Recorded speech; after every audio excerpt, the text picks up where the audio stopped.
हरिओम प्रिय दर्शकों, यदि आपकी मेष राशि या मेष लग्न है तो इस वीडियो को पूरे ध्यान से देखिएगा, समझिएगा। इस वीडियो में हम समझने वाले हैं कि आपके जीवन में ये समय वरदान साबित होगा, क्योंकि अब बुध अपना राशि परिवर्तन करने जा रहे हैं।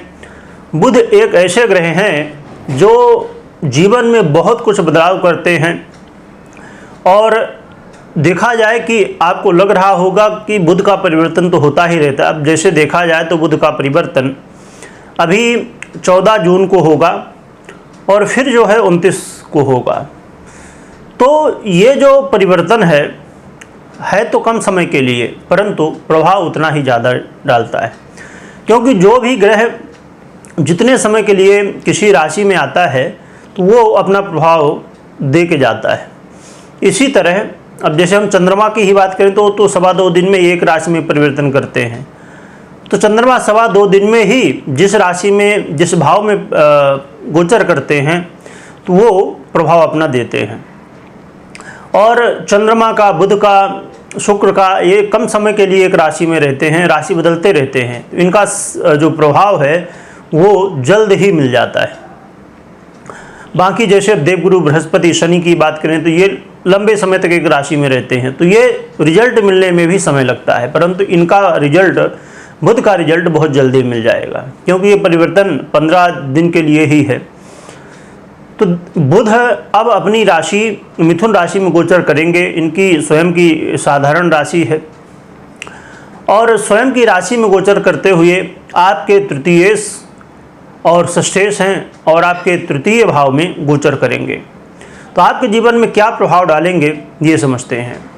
बुध आपके जीवन में, यदि आप कर्ज में फंसे हुए थे, रोग में फंसे हुए थे, आए दिन बीमारी बनी हुई थी, रोगों से छुटकारा नहीं मिल रहा था, तो इस समय बुध आपको रोगों से छुटकारा दिलवाएंगे। कर्ज से बाहर निकलने का कोई न कोई मार्ग मिलेगा। और यदि शत्रु बाधा से आप बहुत ज़्यादा पीड़ित थे, वाद विवाद की स्थितियां आए दिन बन रही थी, परंतु बुध वाणी के कारक हैं, तो जिस वाणी की वजह से वाद विवाद हुआ था, अब वही वाणी आपके इस वाद विवाद को दूर भी करेगी और आप अपने वाणी से लोगों को प्रभावित करेंगे। आप कोई भी एग्ज़ाम दे रहे हैं, इंटरव्यू दे रहे हैं, तो वहाँ पर आपको सफलताएं मिलेंगी, क्योंकि आपका तृतीय भाव का संबंध बुध से जो बन रहा है, गोचर कर रहे हैं, तो ये आपको सफलताएं दिलवाएगा। आप खेल कूद के क्षेत्र में हैं, यहाँ पर सफलताएं, कहीं आलस जीवन में बन रहा था तो आलस दूर होगा और आपके अंदर एनर्जी की वृद्धि होगी। आप देखेंगे कि जहाँ अभी तक सफलताएं नहीं मिल रही थी, बहुत प्रयास करने के बाद, परंतु इस समय आपको सफलताएं मिलेंगी।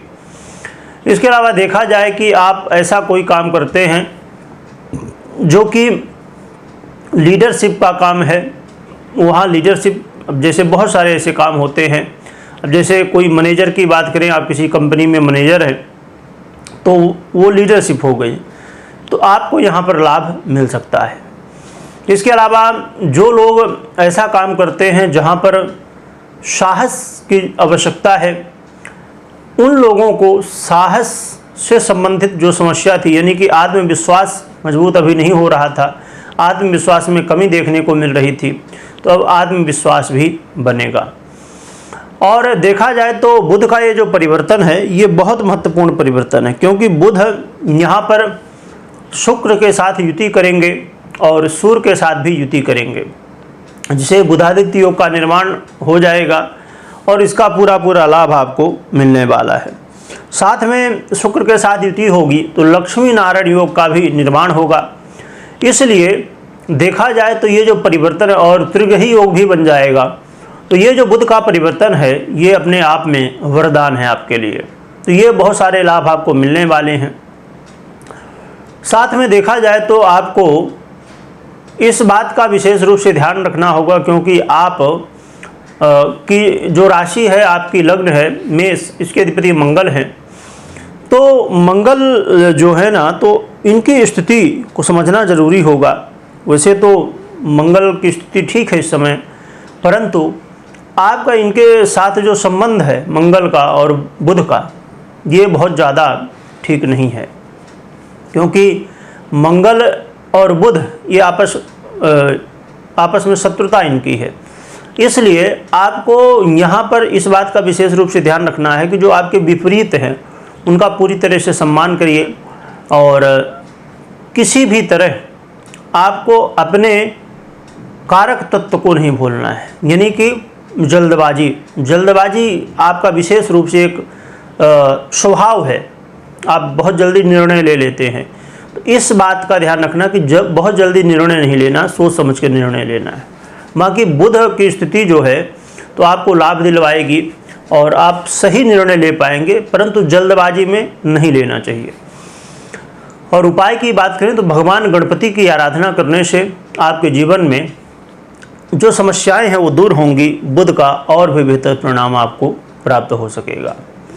कमेंट में ओम गणपतये नमः लिखिएगा और लिखने के साथ स्मरण करिएगा। वीडियो देखने के लिए बहुत बहुत धन्यवाद।